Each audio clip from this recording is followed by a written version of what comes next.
یہ جناب عمر ہیں کون؟ عمر کا انتخاب اللہ رب العزت کی ذات نے کیا ہے۔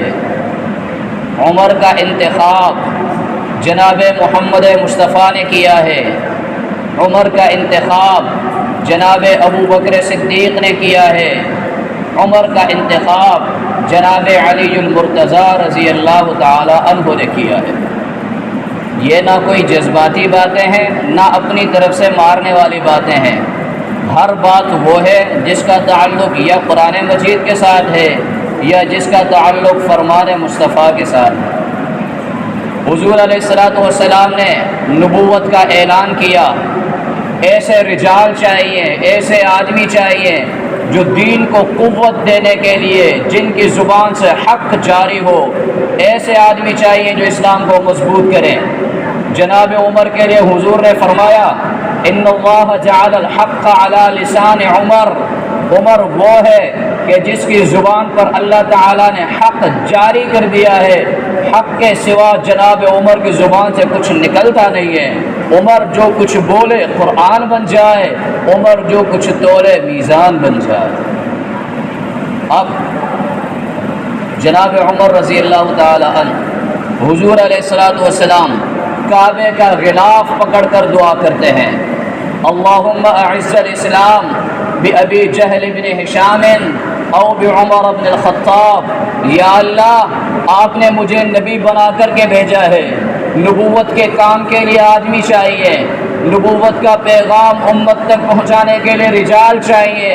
تیرا کعبے کا غلاف پکڑ کر یہ تیرا محبوب نبی تجھ سے فریاد کرتا ہے، اللہم اعز الاسلام، اے اللہ اسلام کو طاقت دینے کے لیے دو آدمیوں کے نام میں پیش کر دیتا ہوں، دونوں میں سے ایک کا انتخاب آپ کر دیجئے۔ جناب عمر کا انتخاب رب ذوالجلال نے کیسے کیا ہے؟ حضور علیہ الصلوۃ والسلام کعبے کا غلاف پکڑ کے کہتے ہیں، اللہم اعز الاسلام، اے اللہ اسلام کو عزت دے دے، اے اللہ اسلام کو تقویت دے دے، یا اللہ اسلام کو قوت دے دے۔ ابی جہل بن ہشام، یا تو ابو جہل کو مسلمان کر کے تقویت دے، او بعمر بن خطاب، یا عمر بن خطاب کو اسلام کی دولت دے کر کے اور ان کے ذریعے سے اسلام کو مضبوط کر دے۔ جناب عمر رضی اللہ تعالیٰ عنہ کو اسلام کی حفاظت کے لیے، اسلام کی طاقت کے لیے، اسلام کی تقویت کے لیے، محمد مصطفیٰ کی جانشینے کے لیے، قرآن مجید کی حفاظت کے لیے اللہ رب ذوالجلال نے انتخاب کر کے محمد مصطفیٰ کے قدموں پہ جناب عمر کو لائے۔ جناب عمر کا انتخاب رب ذوالجلال نے کیا ہے۔ جناب عمر کا انتخاب محمد مصطفیٰ نے کیا ہے۔ کوئی آدمی کسی سے راضی نہ ہو اس سے رشتہ نہیں لیتا، کسی سے راضی نہ ہو اسے رشتہ نہیں دیتا۔ محمد مصطفیٰ نے جناب ابو بکر سے بیٹی جناب عائشہ لی ہے، محمد مصطفیٰ نے جناب عمر سے ان کی بیٹی جناب حفصہ اپنے نکاح میں لی ہے۔ جناب عمر کا انتخاب حضور مصطفیٰ نے کیا۔ جناب عمر کا انتخاب جناب صدیق اکبر کی خلافت کے بعد امت مسلمہ کے زمام، امت مسلمہ کی قیادت جناب عمر کے ہاتھ میں دینے کے لیے 6 رکنی مشورے کی کمیٹی قائم کر کے مسلمانوں کے لیے صدیق اکبر کے بعد جناب ابو بکر نے امت کے قائد کے لیے جناب عمر کا انتخاب کیا ہے، اور جناب علی نے جناب عمر کا انتخاب کیا۔ حضور کی بیٹی جناب علی کے نکاح میں ہے، علی کی بیٹی جناب عمر کے نکاح میں ہے۔ حضور کی 4 بیٹیاں ہیں، زینب، رقیہ، ام کلثوم، فاطمہ، اور فاطمہ جناب علی کے نکاح میں ہے۔ اسی فاطمہ کے بطن سے، فاطمہ کے پیٹ مبارک سے، علی کے نطفے سے ایک بیٹی پیدا ہوتی ہے جس کا نام ام کلثوم ہے۔ اس ام کلثوم کا نکاح جناب علی نے جناب عمر کے ساتھ کیا ہے، تو عمر وہ ہے جس کا انتخاب علی نے کیا۔ عمر کی برکت سے پردہ ملا، عمر کی برکت سے اذان ملی، عمر کی برکت سے غیرت ملی۔ اذان کیسے ملی؟ صحابہ کرام پریشان ہیں، لوگوں کو نماز کے لیے کیسے دعوت دی جائے؟ کسی نے کہا کہ ڈھول بجایا جائے، کسی نے کہا آگ بھڑکائی جائے، یہ ساری باتیں رد کی گئیں کہ یہ کفار کے ساتھ مشابہتیں ہیں۔ جناب عمر رات کو خواب دیکھتے ہیں کہ ایک آدمی ہے، اس کے پاس سینگ ہے۔ جناب عمر اس کو کہتے ہیں اے سینگ والے، یہ سینگ مجھے پکڑا دو۔ کیوں، کیا کرو گے؟ یہ سینگ نمازوں کے ٹائم پہ ہم کھٹکایا کریں گے اور لوگوں کو نماز کی اطلاع دیا کریں گے۔ وہ فرشتہ ہے، جناب عمر کو کہتے ہیں میں کیوں نہ آپ کو کچھ کلمات یاد کرا دوں کہ ان کلمات سے آپ مسلمانوں کو نماز کے لیے جمع کیا کریں۔ ان نے کلمات، یہ اذان والے اللہ اکبر سے لا الہ الا اللہ تک کلمات پڑھے ہیں، جناب عمر نے یاد کیے۔ صبح حضور کی خدمت میں آئے، حضور علیہ الصلوۃ والسلام نے کلمات کی تصدیق کر دی اور فرما دیا کہ یہ وحی ہے اور یہ فرشتے کی جانب سے آپ کو کلمات القاء کیے گئے ہیں، آپ کو کلمات الہام کیے گئے ہیں۔ امت مسلمہ اور اسلام کا شعار اذان جناب عمر کا صدقہ ہے، پردہ جناب عمر کا صدقہ ہے۔ جناب زینب رضی اللہ تعالی عنہا حضور علیہ الصلوۃ والسلام کی گھر والی ہیں، کسی کام کی غرض سے ابھی پردے کا حکم آیا نہیں ہے، جس طرح عورتیں نکلا کرتی ہیں جناب زینب نکلی ہے۔ منافق نے دیکھا، دوسرے کو بتایا کہ وہ حضور کی گھر والی جا رہی ہے، جناب عمر نے سنا ہے۔ جناب عمر حضرت زینب کی خدمت میں آئے، فرمایا میری ماں گھر واپس چلی جائیں۔ منافقین آپ کے اوپر انگلی اٹھاتے ہیں، جناب عمر نے حضرت زینب کو واپس کیا ہے۔ حضور فرماتے زینب ابھی تو نکلی تھی، جلدی ہی واپس آ گئی۔ فرمایا اللہ کے رسول آپ کا خادم جناب عمر نہیں چھوڑ رہا۔ جناب عمر کہتے ہیں کہ میری غیرت برداشت نہیں کرتی ہے کہ امہات المؤمنین، میری غیرت برداشت نہیں کرتی ہے کہ نبی کی گھر والی ہو، مجاہدین کی اماں ہو، مومنین کی اماں ہو، مسلمانوں کی اماں ہو اور کوئی اسی کے اوپر انگلی اٹھائے۔ عمر کی غیرت برداشت نہیں کرتی۔ حضور علیہ الصلوۃ والسلام باہر تشریف لائے، عمر آپ کی غیرت کیوں برداشت نہیں کرتی؟ ابھی تک آسمان کی طرف سے کوئی حکم آیا نہیں ہے، ابھی تک قرآن میں کوئی ایسا حکم نازل ہوا نہیں ہے۔ یہ جناب نبی علیہ الصلوۃ والسلام جناب عمر سے مکالمہ کر رہے ہیں، اسی دوران جناب جبرائیل وحی لاتے ہیں، قرآن مجید کی آیات بن جاتی ہیں۔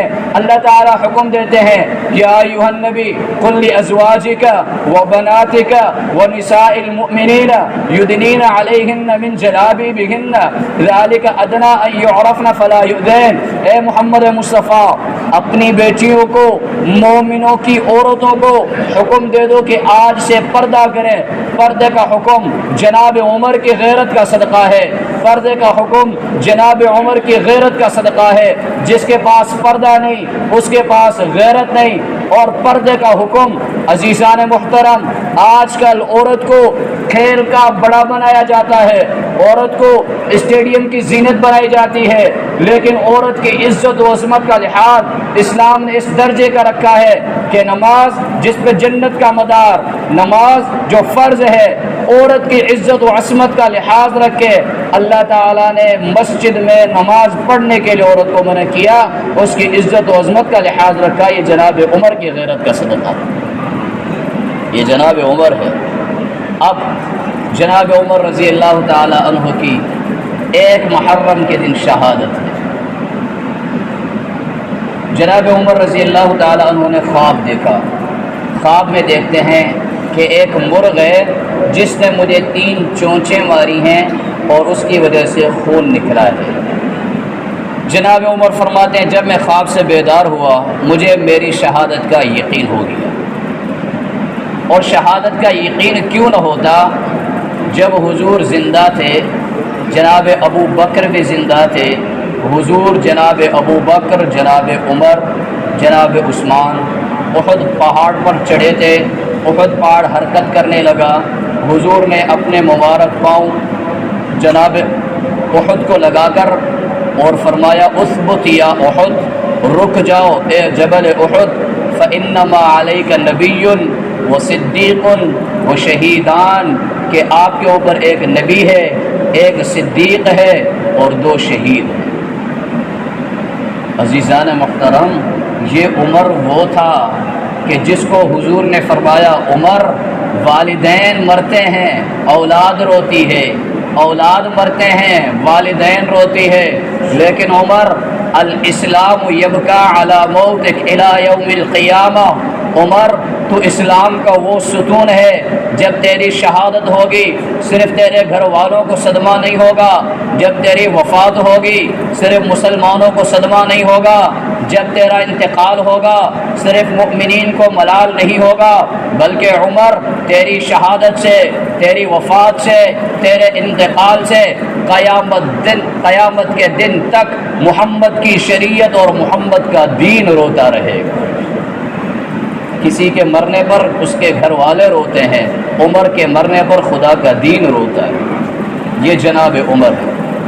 جناب عمر ایک دن مدینہ میں نکلے ہیں، حضرت مغیرہ بن شعبہ رضی اللہ تعالی عنہ کا غلام ابو لؤلؤ فیروز مجوسی، ابو لؤلؤ کنیت ہے، نام فیروز ہے، مذہباً مجوسی ہے۔ مجوسی وہ ہوتے ہیں جو آگ کی پرستش کرتے ہیں، اور یہ ایران کا رہائشی تھا، اس کا تعلق ایران سے تھا۔ مدینہ میں حضرت مغیرہ بن شعبہ رضی اللہ تعالی عنہ کا غلام تھا۔ جناب عمر امیر المؤمنین ہے، چکر لگا رہے ہیں، یہ غلام ملا۔ امیر المؤمنین ایک شکوہ ہے، جی کیا شکوہ ہے؟ شکوہ یہ ہے کہ میرا آقا حضرت مغیرہ بن شعبہ رضی اللہ تعالی عنہ مجھ سے میرے کام پر ٹیکس زیادہ لیتا ہے۔ جناب عمر نے فرمایا جی آپ کیا کیا جانتے ہیں، آپ کے کام کیا کیا ہیں اور ٹیکس کتنی لیتا ہے؟ اس نے بتایا جی میں چکی بھی بناتا ہوں، میں زرہیں بھی بناتا ہوں، میں یہ سارے کام جانتا ہوں، 7-8 کام اس نے بتا دیے۔ جناب عمر نے فرمایا پھر ٹیکس تو بہت تھوڑا لے رہا ہے، ٹیکس تو مناسب ہے۔ عمر آیا عدل قائم کرنے کے لیے ہے، عمر آیا انصاف کے لیے ہے، یہ بالکل انصاف پہ مبنی بات ہے، اس لیے میں اس کے اندر کمی نہیں کر سکتا۔ ہاں ایک کام ہے، آپ چکی بنانا جانتے ہیں، اگر آپ میرے لیے چکی بنا دیں تو عام لوگ جو چکی پہ جتنے آپ کو پیسے دیتے ہیں میں ان سے کچھ ڈبل پیسے آپ کو دے دوں گا۔ اب یہ ابو لؤلؤ فیروز مجوسی جناب عمر سے چڑھتا تھا۔ کیوں چڑھتا تھا؟ حضور علیہ الصلوۃ والسلام جب مکہ سے ہجرت کر کے مدینہ آئے ہیں، حضور کے پاس رہنے کے لیے اپنا گھر نہیں ہے، رہنے کے لیے اپنا گھر نہیں ہے۔ اسلام کے لیے فتوحات کی، حضور علیہ الصلوۃ والسلام کے وفات کے وقت 9 لاکھ مربع میل پر اسلام کا جھنڈا لہرا رہا تھا۔ 2 سال صدیق اکبر نے حکومت کی، 11 لاکھ مربع میل پہ اسلام کا جھنڈا آیا۔ پھر جناب عمر نے 10 سال حکومت کی، 11 لاکھ سے 22 لاکھ مربع میل پہ اسلام کا جھنڈا آیا۔ جناب عثمان نے حکومت کی، 22 سے 44 لاکھ مربع میل پہ اسلام کا جھنڈا آیا۔